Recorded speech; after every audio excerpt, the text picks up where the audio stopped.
How is it going? Ladies and gentlemen, oh, I'm so happy to be doing this again. I woke up more early this morning and I've been really following stocks again, and I'm like, okay, we got to get back on charts and news. So don't worry about any of that. Don't worry about what I've been up to. Let's just get to it, okay? Let's talk some equities. Let's talk some finance. Let's talk some trading. First, we got the dollar, the most important asset in the world, the US dollar. What's it doing? It looks like it's, like we all know, well, we don't know, but I'm short the dollar 110% in the long term. But right now, it looks like a bullish asset. Crush the 30-day moving average here, crush the 90 MA, and it's going to probably, so this red line over here, and even where it is right now, so it's going to touch a very important range, because this is a mix of this red line, this 50% retracement here, and the 200-day moving average. If it is able to beat that, we'll probably see things like gold go down, silver go down, even bonds, because bonds are getting crushed, and we're actually going to look at bonds. We're going to look at the yield curve, how crazy it looks right now. But you got to keep an eye on Dixie. Use it as an indicator for what you can trade gold and silver with. Be patient. Right now, there's no clear signal for anything, in my opinion. And you're going to see, even when we look at the three big indexes next, it's crazy. They're all at, I mean, except for the Nasdaq. Let's take a look at the Nasdaq. This is the futures, but I don't want to. So, like, the Nasdaq, by far, this past month, especially in the month of May, has been the strongest index. And it showed yesterday even more. But I did note this bearish divergence. Don't like it. Do not like it. I will definitely not be buying this bull run on the Nasdaq. I'll watch it, but I'm not buying anything. 13,800. So let's look at the non-futures one. Let's just look at the regular Nasdaq, right? Look at this. Also had some bearish divergence, but this is strong, guys. This is big. You don't want to be shorting it right now either. You want to give it some time. So it's gonna open and like up here around that. It's just non-stop right now. This thing is non-stop going up. But what's really important, I think, is where the S&P 500 is. So let's make this look like candlesticks again. Okay. So we have two trend lines merging together, I guess. This one is an uptrend. This one's a downtrend. And it looked like SPX wanted to go up, but it also didn't, because it still has to break that 4,200 level, which it does not want to break. But yesterday, okay, so I should probably clarify for those of you that don't know that yesterday, post-market, Nvidia skyrocketed, and that really affected the Nasdaq. Not so much the S&P 500, and it didn't affect the Dow Jones at all. But if you look, so the SPX is probably going to open up here, but this is the 30-day moving average that it had an entire day below, and then this trend line is huge. Also, MACD, thought this was big. People got, or bears got discouraged once they seen the SPX turn green for the MACD around here, and it has turned red right away. I don't know what's going to happen today after Nvidia is up like 30% in the post market. We're going to talk about Nvidia too. We're going to talk about it in the news part, because I honestly think that when it comes to Nvidia, a lot of stocks are going to suffer during this recession, but Nvidia offers a product that is in such high demand and will continue to be in such high demand that their earnings proved yesterday that they're going to be not so much affected by this recession. That bears in mind, I don't know what's going to happen with China and Taiwan, and I'm not very familiar with the chip market, to be honest with you, but it seems like Nvidia is really going to do well. I do still think it's overvalued, though. I mean, let's look at it. Let's look at it right now, actually.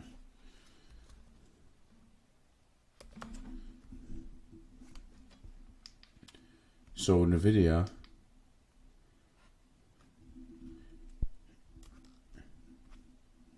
has gone up. So right now, I don't even know how to check, but look, okay, so it was at 109 in October, which was 7 months ago approximately, and now it's at, in the post market, it's at like 370, which is like a 270% gain in 7 months, which is insanely overstretched. The market cap is at like $1 trillion, and the company is grossing 40 billion. Gross 40 billion.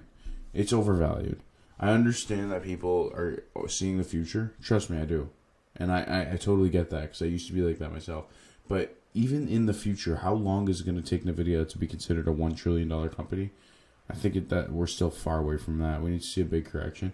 And honestly, guys, if you see a correction, if you see even this gap fill over here, you see it get to 200, consider, not financial advice obviously, but consider getting a long position in Nvidia, because AI is going to run the world.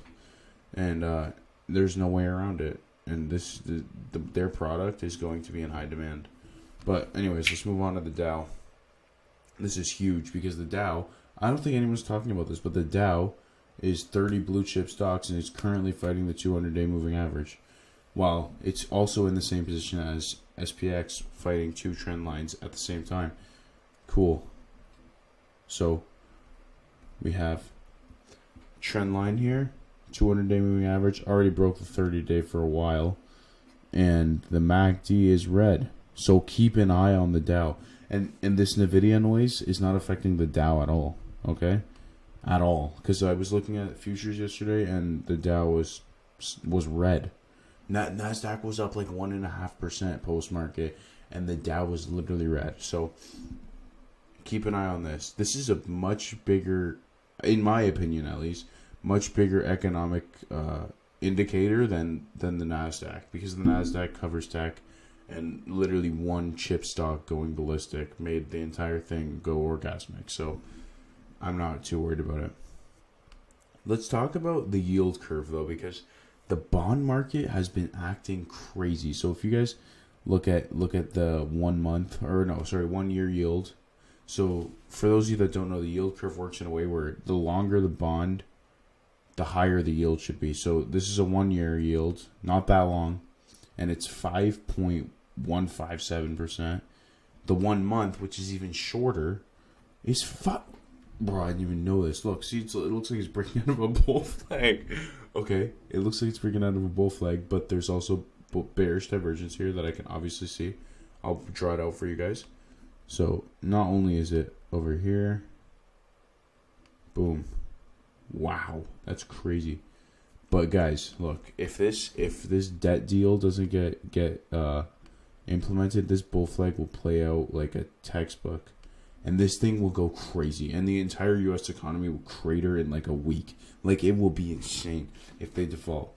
Look at this. Look at that. That's a bull flag. That's a 1 month yield. It's at 5.98%. That's not right. That is not right at all. Okay. Oh wow. And then we have the 3 month, also shorter than the 1 year, higher than the 1 year. But I'm gonna visualize this for you guys, because I'm just giving you numbers. Okay. So this is what it's supposed to look like, right? You see, this is 1 month. 3 month is higher. 6 month is higher than that. It's a linear line. Not exactly linear, but it looks like it's. The longer you get, or the more risk that the government takes, the higher yield you get. Okay. So, the higher risk you take, sorry. But, okay, so this is what it looked like in 1999, and then that was not right, because it was too flat. This isn't even that inverted. And then this is what happened in, okay, see, it's starting to correct itself as the dot-com bubble, and then that's what happened after the dot-com bubble. Look at 08, okay? That's what it looked like before 08. That's not that inverted either. See, it's not crazy, but after it really corrected itself, looking like this. Do you want to see what it looks like now? Do you really want to see? Look how inverted this is. This is upside down. Wait, no, wrong one. That's what it looked like approximately like, when is that? Last year. Not even. Now it looks like that. That's crazy.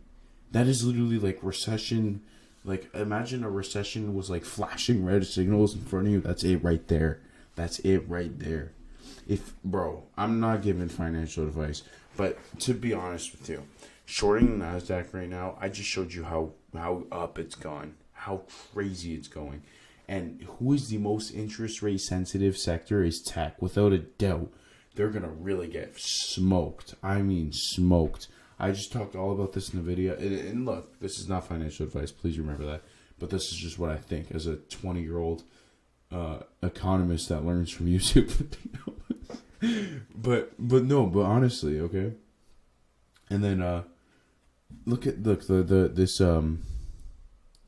this black line is one year. It kind of is symbolic of the Fed funds rate. And if you look at these previous two market crashes, we usually see it happen after the tightening cycle. So the tightening cycle is when the black line goes up. And we usually see a crash. Look, when's the crash? It's after that. So we haven't even seen the after effects of the tightening cycle yet. This is just beginning, guys. I'm telling you, the market is not back to normal because we're on the brink of default, okay? So let's just relax. Let's move on to some news, though. So I haven't even read this, but McCarthy signals debt deal optimism as U.S. put on credit watch. Let's see what the new House Speaker that replaced Nancy Pelosi has to say. House Speaker Kevin McCarthy's optimism that White House and GOP negotiators would reach deal in time to avert a potentially catastrophic default didn't. Look, guys, I don't know what deal they're going to come up with, but the point is they're just going to kick the can down the road. I'll tell you the best, once again, 20-year-old economist, not an expert in any way, but I think the best way we can go about this is by literally defaulting because it has to happen either way. As far as I'm concerned, it's impossible to pay off this $31 trillion in debt because there's not even that much money in circulation. Because in order to create money in circulation, we have to create debt. And so all the money in circulation is basically the principal on that debt. But the interest doesn't even exist. It's not even there. So the debt's not even possible to pay off. And it's getting to the point where inflation is getting so bad, the best case scenario is a default. And we let that debt go down, and it will be like the most painful. Like, bro, it will make the Great Depression look like a joke. I swear to God. Anyways, the California Republican said after a 4-hour meeting between his and President Joe Biden's hand-picked negotiators that a deal was possible before June 1st. Look, the Treasury's running out of money. If they don't come up with something like soon, and something that is not going to piss people off, because I mean, we want to, quote unquote, bring inflation down, right? Well, let's see. Today is May 25th. According to their predictions, they have 7 days. I don't care about their predictions because I don't really know what it means, and I don't trust anything they say. But let's keep going. Nvidia, look, guys. Yeah, sure, I accept. Okay, it went up.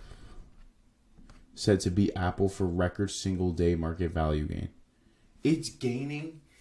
Okay, so yesterday it was worth $755 billion, the entire company. And it's nearly worth $1 trillion now because it went up like 29% in the post-market. Because, guys, Nvidia didn't just beat earnings. It crushed earnings, okay? Absolutely crushed earnings. I mean, they were estimated for Q2 or Q1, I don't even know what it was, to make $7 billion in revenue and got $11 billion. EPS estimate was 0.92 and they got 1.08. I mean, you can't do better than that. People were probably assuming that these slow economic times were going to affect Nvidia, and it did not at all. So that's crazy. But okay, overview of what we discussed today. SPX and Nasdaq are. Nasdaq is doing its own thing. There's still a rising wedge too, and I'm not fully convinced that this is breaking out, as you guys can probably tell. And excuse me, holy crap! And the SPX and Nasdaq, which I've lost in Nvidia and the 3-month yield, are fighting really important levels. If you want to check the levels, you can go back. I'm sure you'll find them. So yeah, keep an eye on You know what? Let's look, okay? So keep an eye on this. Keep an eye on SPX. This is big. It keeps closing above and below the 30-day. That's big, and then the Dow. This is huge because trendline and 200. Keep an eye on the Dow, guys. Don't focus on Nvidia going up 30%, especially if it's not making you any money, because it's only going to make you do an emotional trade. Please, for the love of God, do not buy Nvidia right now. It's way too overvalued. I mean, do whatever you want. It's not financial advice, but please, guys, just don't be emotional. Don't have that FOMO. It's gone up 270% in 7 months. That's not sustainable. I don't care if you're selling the cure for cancer. It's not sustainable. Okay, so that's it for me today. I'm so happy to be back. I'll see you guys.